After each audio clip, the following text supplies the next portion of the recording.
योगिनी एकादशी व्रत कथा। स्वर्ग धाम की अलकापुरी नामक नगरी में कुबेर नाम का एक राजा रहता था। वह शिव भक्त था और प्रतिदिन शिव जी की पूजा किया करता था। हेम नाम का माली राजा के यहाँ फूल लाया करता था। हेम की विशालाक्षी नाम की एक सुंदर पत्नी थी।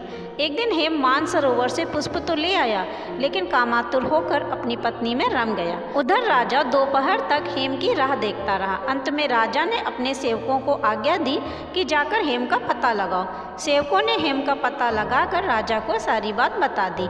यह सुनकर राजा क्रोधित हो गए और उन्होंने हेम को दरबार में बुलाया और राजा ने क्रोधित होकर हेम से कहा, अरे नीच पापी, तूने मेरे परम पूजनीय आराध्य शिव जी का अनादर किया है, इसलिए मैं तुझे श्राप देता हूँ कि तू स्त्री वियोग सहेगा और मृत्यु लोक जाकर कोढ़ी होगा। राजा के श्राप से हेम का स्वर्ग से पतन हो गया और वह उसी क्षण पृथ्वी पर गिर गया। पृथ्वी पर आते ही उसके शरीर में श्वेत कोढ़ हो गया। उसकी पत्नी भी उसी समय अंतर्ध्यान हो गई।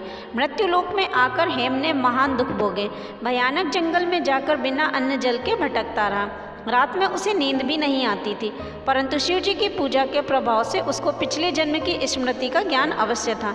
एक दिन वह घूमते घूमते मार्कंडेय ऋषि के आश्रम में पहुंच गया और उनके पैरों पर गिरकर उन्हें सारा वृत्तांत कह सुनाया। मार्कंडेय ऋषि ने उसे योगिनी एकादशी के बारे में विस्तार से बताया और कहा कि इस व्रत को पूरे नियम और विधि विधान से करने पर तुम्हारे सारे पाप नष्ट हो जाएंगे। यह सुनकर हेम बहुत प्रसन्न हुआ और उसने ऋषि को प्रणाम किया। इस प्रकार से हेम ने ऋषि के बताए अनुसार विधि पूर्वक योगिनी एकादशी का व्रत किया। इस व्रत के प्रभाव से अपने पुराने स्वरूप में वापस आकर हेम अपनी पत्नी के साथ सुखपूर्वक जीवन व्यतीत करने लगा।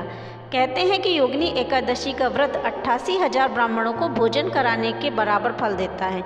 इस व्रत के प्रभाव से समस्त पाप दूर हो जाते हैं और अंत में स्वर्ग की प्राप्ति होती है।